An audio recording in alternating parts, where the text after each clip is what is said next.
Salam Patunggilan, Bapak Ibu Saudara dan anak-anak yang dikasihi Tuhan.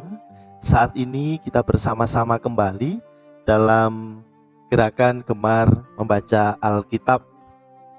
Tidak dirasa hari ini adalah hari terakhir dalam program gerakan gemar membaca Alkitab dalam suasana bulan Kitab Suci. Di akhir bulan September ini kita akan mengakhiri program ini dengan membaca Lukas pasal 14. Injil Lukas pasal 14. Namun sebelum kita membacanya, mari kita mohon tuntunan Tuhan di dalam doa. Kita berdoa. Mengucap syukur kepadamu Tuhan, Engkau telah menuntun di dalam kami menjalani program gerakan gemar membaca Alkitab selama 1 bulan ini. Kini di hari terakhir di bulan September ini, kami akan membaca Injil Lukas pasalnya yang ke-14. Kiranya Engkau yang menuntun kami, sehingga kami dapat melaksanakan pembacaan ini dan dapat menarik makna di dalam hati kami. Terima kasih Tuhan, di dalam nama-Mu Tuhan Yesus Kristus kami berdoa. Amin. Injil Lukas pasalnya yang ke-14 yang demikian. Pada suatu hari Sabat, Yesus datang ke rumah salah seorang pemimpin dari orang-orang Farisi untuk makan di situ. Semua yang hadir mengamat-amati dia dengan saksama. Tiba-tiba datanglah seorang yang sakit busung air berdiri di hadapannya. Lalu Yesus berkata kepada ahli-ahli Taurat dan orang-orang Farisi itu, katanya, "Diperbolehkankah menyembuhkan orang pada hari Sabat atau tidak?" Mereka itu diam semuanya. Lalu ia memegang tangan orang sakit itu dan menyembuhkannya dan menyuruhnya pergi. Kemudian ia berkata kepada mereka, "Siapakah di antara kamu yang tidak segera menarik keluar anaknya atau lembunya kalau terperosok ke dalam sebuah sumur meskipun pada hari Sabat?" Mereka tidak sanggup membantahnya. Karena Yesus melihat bahwa tamu-tamu berusaha menduduki tempat-tempat kehormatan, ia mengatakan perumpamaan ini kepada mereka.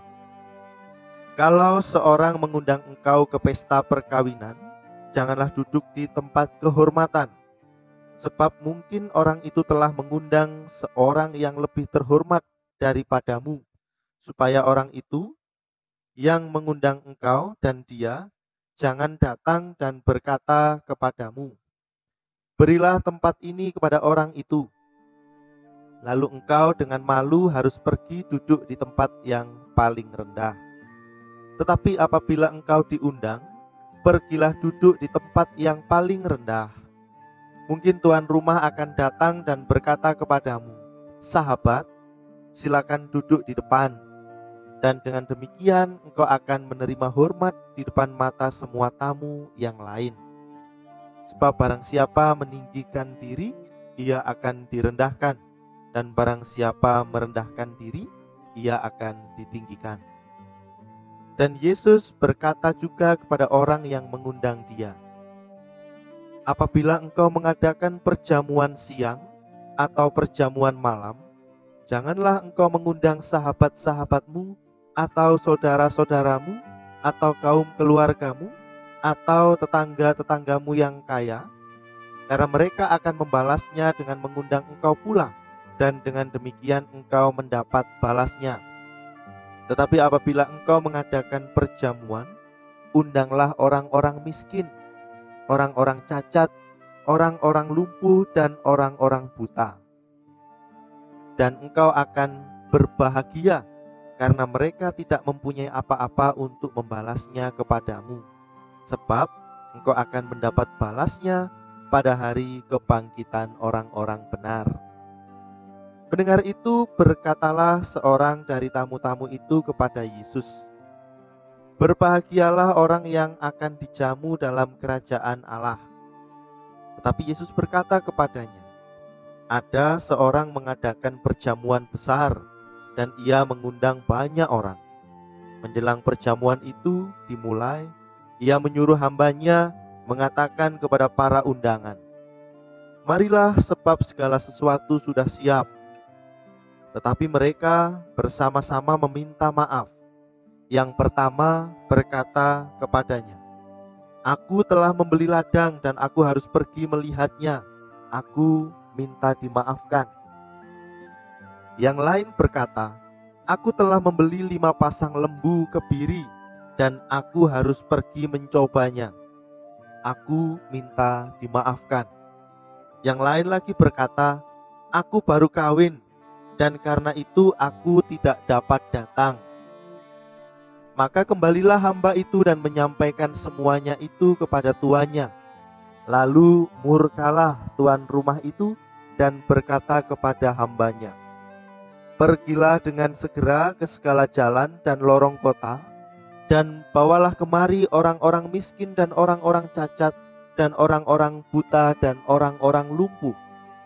Kemudian hamba itu melaporkan, "Tuan, apa yang Tuhan perintahkan itu sudah dilaksanakan, tetapi sekalipun demikian masih ada tempat."